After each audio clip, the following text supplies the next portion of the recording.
আমাদের দেশনেত্রী বেগম খালেদা জিয়ার আব্বা আম্মা মরহুম ইস্কান্দার মজুমদার এবং মরহুমা তৈয়বা মজুমদার এখানে কবরস্থ আছেন। তার ওনাদের যে বড় খালা আমাদের খুশির জাহান চকলেট আপাও আছেন।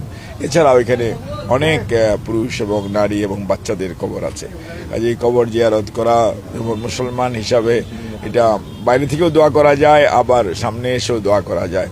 তো সেই জন্য নিশ্চয়ই আল্লাহ আমাকে যে তৌফিক দিয়েছেন। আর এখন নতুন দায়িত্বপ্রাপ্ত হয়ে আসার মধ্যে আমার কাছে খুব ভালো লাগছে যে গণতন্ত্রের জন্য যে মানুষটি আপোষহীন সংগ্রাম করেছেন তার দীর্ঘ রাজনৈতিক জীবনে এবং কখনো কারোর সাথে আপোষ করেন নাই, অর্থাৎ কোনো ধরনের ষড়যন্ত্রের মধ্যে উনি পা দেন নাই। আর যে মানুষটি এর শাশুড়ি অর্থাৎ শহীদ রাষ্ট্রপতি জিয়াউর রহমান, উনি বাংলাদেশের স্বাধীনতার ঘোষক, একদম বীর মুক্তিযোদ্ধা এবং বাংলাদেশকে আজকে আধুনিক বাংলাদেশের পথে পরিচালিত করার জন্য সবচেয়ে যার কঠোর পরিশ্রম করেছেন, জাতিকে অনুপ্রাণিত করেছেন, ঐক্যবদ্ধ করেছেন শহীদ রাষ্ট্রপতি জিয়াউর রহমান, ওনার শাশুড়ির কবর জিয়ারত করা। আর আমাদের খুশির জাহান হক সত্যিকার অর্থে দিনাজপুরের আধুনিকায়নের জন্য উনি সবচেয়ে বেশি উল্লেখযোগ্য ভূমিকা পালন করেছেন যখনই উনি সুযোগ পেয়েছেন।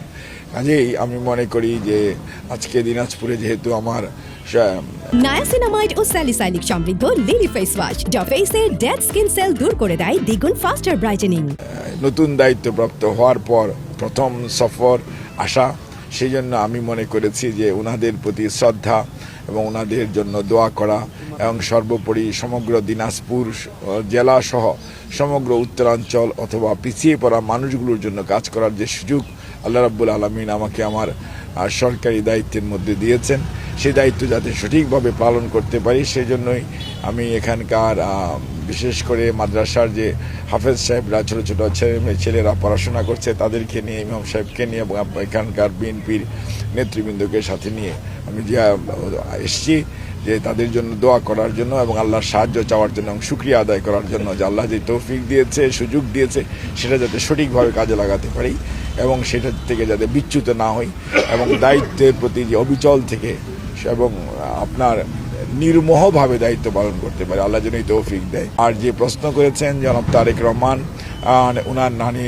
এবং নানা নানি এখানে শায়িত আছেন। উনি সবসময় যখনই ওনার সাথে কথা হয় তখনই ওনার দিনাজপুরের কথা উঠলেই ওনার নানা নানির কথা বলেন যে ওটা আমার নানা নানির দেশ, বগুড়া আমার দাদা দাদির দেশ, সিলেট আমার শ্বশুর বাড়ির দেশ। এটা উনি সব সময়ই বলেন এবং উনি ওপেন বক্তব্যও বলেন, আপনারা খেয়াল করেছেন। কাজে ওনার মনের টান, নারীর টান দিনাজপুরের প্রতি আছে। আর বগুড়াতে ইনশাল্লাহ সদরে আপনার ফ্যামিলি কার্ডের একটা উদ্বোধনী প্রোগ্রাম ইনশাল্লাহ 10ই মার্চ হওয়ার কথা রয়েছে, ইনশাল্লাহ সেটা হবে। কাজে উনি সেখানে আপনার সরকারি সফর হলেই বুঝতে পারবেন রাষ্ট্রীয় ব্যস্ততা এবং কাজের ব্যস্ততার মাঝে অবশ্যই উনি ওনার দিনাজপুরের সফর দেখবেন কোনো না কোনো সময় ইনশাল্লাহ। নায়াসিনামাইড ও স্যালিসাইলিক সমৃদ্ধ লিলি ফেস ওয়াশ যা ফেসের ডেড স্কিন সেল দূর করে দেয় দ্বিগুণ ফাস্টার ব্রাইটেনিং।